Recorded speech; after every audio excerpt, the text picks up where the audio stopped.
mga besh! Kumusta po kayo?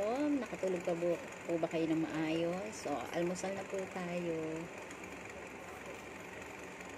At nasa pang-apat na araw na po tayo ng ating 1K budget meal challenge. So far, na susurvive pa natin. Ewan lang natin kung hanggang sa Sunday ay may budget pa tayo. Tingnan po natin nga. Kasi lumalaki yung gastos natin. So, ngayon, meron kami natirang sinangag kagabi, kanin kahapon, pin-fried rice ni nanay. So, siya, nag-fried rice siya. Pero, ako hindi na. Kasi may natira pa rin tinapang prito. So, ang inano ko na lang, bumili po ako ng pansit na 20 pesos. Yan, may libre pang kalamansi. At tayo ay nag-choco. So, yung Great Taste Choco is 7 pesos. Ito is 20 pesos. Sahatian ko rin nanay ko kasi hindi ko rin naman kayang ubusin dahil sobrang dami. So, mamaya kakasasama natin yun sa computation. 27 pesos. Ang unang gastos po natin yun, 27 pesos. Almusal na po! Guys, ito po ang nanay, pag malis kasi ko kanina, so nanay ko ang bumili ng ulam. Galunggong ang binili niya, 108. Alam niyo kung ilang kilo to? Mahigit kalahating kilo. So, 108. Maliit lang. Tapos, bumili siya. Magkano to kamatis, Nay? 15. Kamatis, 3 piraso, 15 pesos, 5 pisong bawang, 5 pisong sibuyas. So, mamaya, ito total uli natin. Piprito yan, tapos igigisa to. Parang pinakaano niya. So, tsaka kalahating kilong bigas. So, that's it for now. That's all. Welcome back mga beshi. So, ito yung nagastos ko ngayon.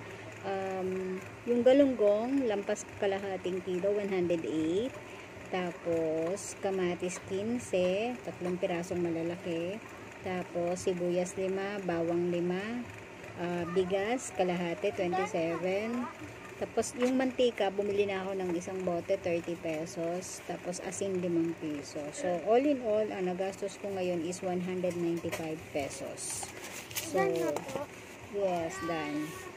Tapos, kanina, 195 plus nakagastos ako ng pansit kaninang umaga. Pansit hat nung almusal namin ni nanay ko. At saka yung 7 pesos na choco.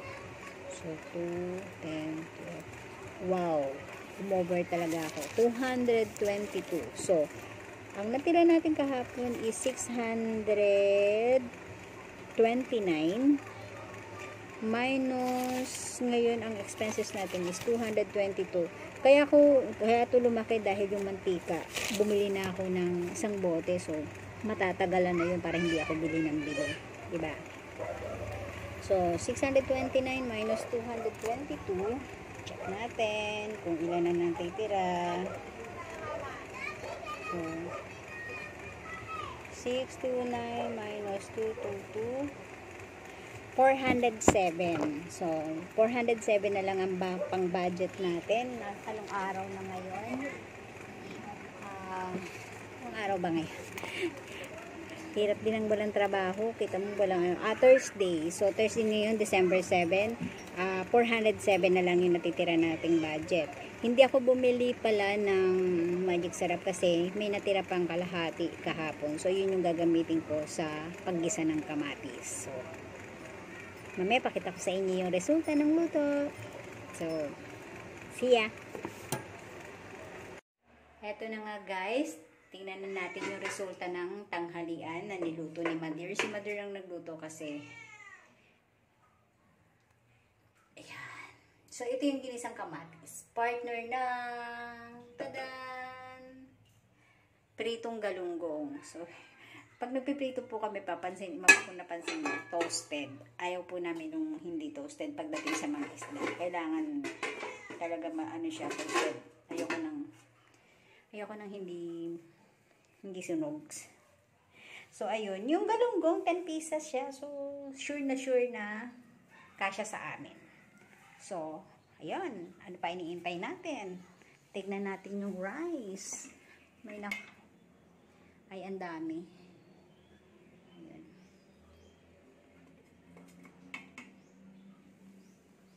So, kain na po tayo. So, ito na. Tadan! Kamatis na at prito galunggong at kanin. Kain na po! Good evening mga best! Kasasara ko lang ng tindahan at ngayon ako ay kakain na ng hapunan. As usual, yung ulam namin kaninang tanghali, yun ang ulam namin galunggong na prito at yung kamatis na ginisa. So, this time, kasabay ko si Mother, inintay niya ako. Yes. Hi, Nay. Say hi. Hi! So, yun. Sana namang matagumpay na pang-apat na araw ang nagawa natin na nag-cash ang ating budget. So, let's wait and see kung until Sunday ay may budget pa rin tayo. So, this is the 1,000 budget meal challenge na nakita ko kay Neri Naib. So, please like and share and follow and send stars. Don't forget to share. Bye-bye. God bless.